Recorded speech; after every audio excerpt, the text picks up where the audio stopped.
Hiya.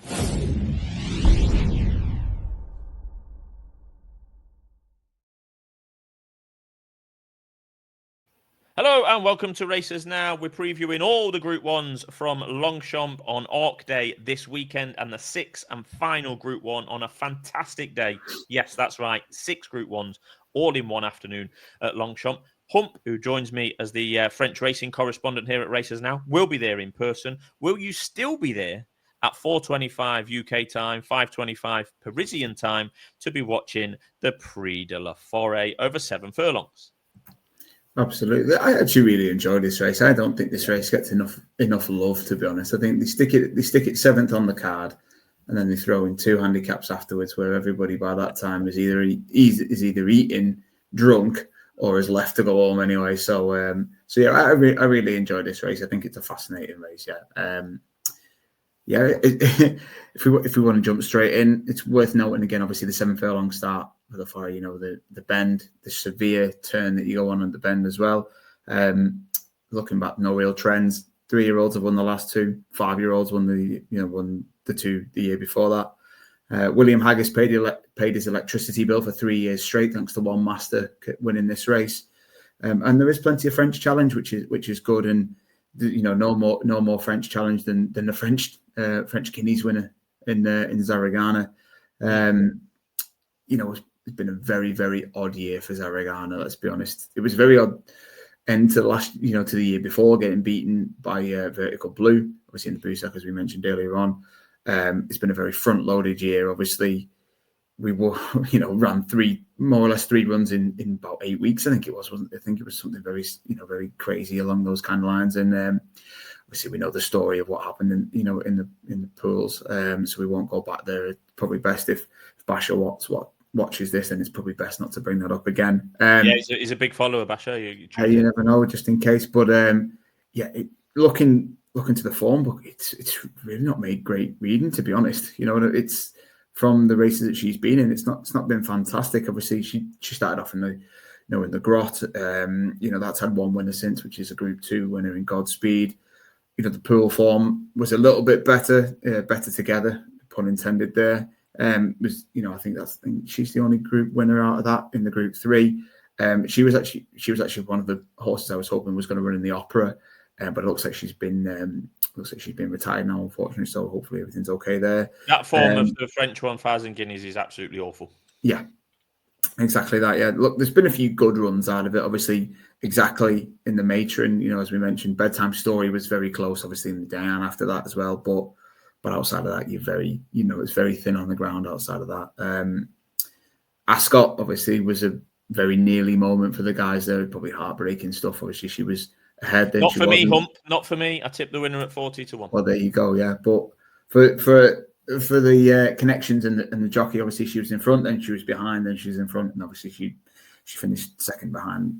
She finished second that day as well. I believe the decision was only made or is only going to be made this week in regards to her participation. So she must be ready to go. But I don't know. I don't think I want to be getting involved with the horse that's been off for so long, and that's the form doesn't look overly great, especially when you're looking to a horse along the lines of Sajir. Sajir, I've been sort of on board with Sajir for quite a long time.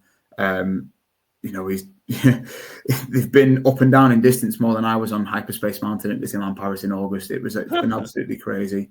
Sajir's going to be part of a very, very small Andre Fabre team.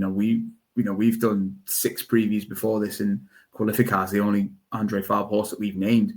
And you think about all the firepower, all the yard sort of quality he's got. It's very thin on the ground from what you've got there. But look, he seems to be a very tricky. Well, not a tricky horse to get right, but he's a tricky horse to follow. And I'm hoping that Sheen manages to get back on him for this race. I think they're 2 out of 2 together. I think they get on really well. Last time O'Sheen was on was at Deauville, obviously the winner that day.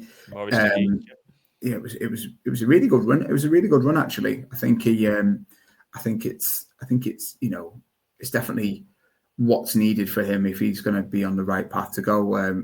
Murphy said, he was a bit behind, but there was a lot of speed on. Now the speed will obviously come from Marinoa Charlie, who was held up last time at York, which was a very different tactic. I think they'll probably go forward with him again this time around. We'll touch on him in just a second. And he powered through the line. I don't think he's got any issues with the ground. If it were to turn the wrong way around, O'Sheen said he's got a good knee bend, and I think that you're looking at 8-1 about him. So he's in and around the top of the market whilst not being a massive standout at the top of the market. It's interesting as well, obviously, to look back a little bit further to this race. Obviously, Make Believe won this race off a bit of a layoff now. Sajir's been off since that race. So, the trainer, habits, pathways, all this kind of stuff that we've spoken about before as well. And that's sort of, he would sort of be the one that I have in mind from the French. Obviously, we mentioned Marino or Charlie there, campaigned wholly 1,400 metres this year. It seems like the City of York, once that got upgraded, obviously this race as well, targeting those kind of races. I'm not sure on the hold-up tactics last time. I think once horses came around him, he got a bit skittish. He was very his head was very much cocked to one side to look at the Sahel horse that came past him. But he ran on well at the end, which was good. One thing that is interesting that came out today is that the owners, obviously, they bought into him recently, the Bond Thoroughbreds, obviously the family from that kind of point of view, have said that this could be his last race, which is very, very different. Not what I expected. Obviously, he's by Wootton Bassett, and unfortunately, Wootton Bassett is no longer. So the premium for a Group 1 Wootton Bassett winner could potentially go through the roof in regards to this. So I think they'll probably be putting everything they can into winning this race. Apparently, they turned down offers for him. So I was going to say, if there's going to be a race that they're going to want to win, it's probably going to be this one. But of the French horses, I think if he does get the go ahead, which I think he will, I think Andre Fabre mentioned that on the podcast earlier on this week, he will be the one for me, and I'm hoping that O'Sheen gets back on him. So yeah, that would be my relatively quick round up through. Yeah, Sajir, then that was right, yeah, for you, Hump. That's correct, yeah. This is a no-bet race for me as it stands at the moment. Obviously, things can change in the coming days. Of the 4 all-age Group 1s, if you like, the non-juvenile Group 1s, this is the shortest price favourite of the week. Hump's not mentioned him yet. More Thunder. I mean, it's for good reason. It's for good reason. He's steadily improved this year from winning, Ascot handicaps to, nearly winning Ascot handicap to that. He won the what was it called? Hungerford at Newbury last time. Yeah, More Thunder. He's pretty short price on what he's done so far. He definitely prefers quicker ground the better. He has won on good to soft before, but his best performances, as he's been on the up this year, have definitely been on quicker ground. I mean, Sajir is actually, Hump's selection is the highest rated on RPRs. As Hump rightly said, he's been more campaigned for this than going over all sorts of different distances last year. This race has the potential to be chaotic with the big field expected. There's, 20 in there at the moment, could be in the teens when they go to post. Virtually, it's a 7 furlong race with 2 bends. Pretty much, one of them coming shortly after the stalls open. This could be absolute mayhem, in my opinion. It's probably going to be a no-bet race for me. I think Zaragon is the most interesting runner, dropped down 7 furlongs. She's had the break since the 20th of June. That coronation at Ascot, did she want to win, Hump, really? I'm not sure she wanted to win. Maybe she's matured, 3-year-old. Maybe she's matured a little bit, dropping down.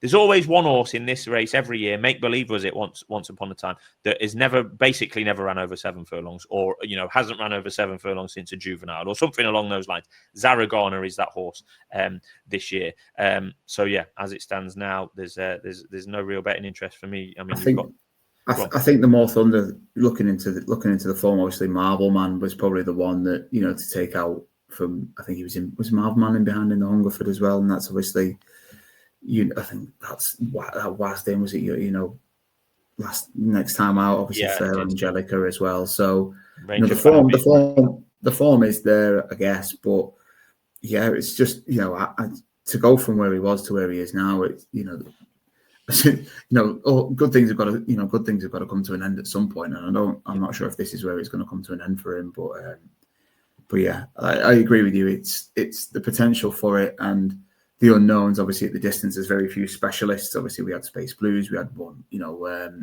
One Master, those kind of ones. They were sort of Lamato was my favourite. Lamato went off 8 to 11 for this race, believe it or not, in 2016. I think that was quite incredible, really, when you look back. Kim Ross used to be a standing dish in this race, for example, but I think we haven't seen him for a while. We're assuming that he's packed up. So, Prix de la Foret wrapped up there. We've looked at all 6 of the Group 1s, particularly with the Arc as well. We've covered all runners in the Arc earlier in the week. They're all covered here on Races Now, with some plenty of action to look forward to this weekend. And we'll be back on Thursday for the weekly Saturday preview with SD. And thanks to Hump for joining us this evening and going through all those big races. And have yourself a good time in France this weekend, young man. We will try. The 5:55 a.m. flight on Friday will not be pleasant, but the following 2 days afterwards will be. So if anybody's around, obviously come and say hello, and we'll have a great time. Absolutely enjoy. Thanks for tuning in.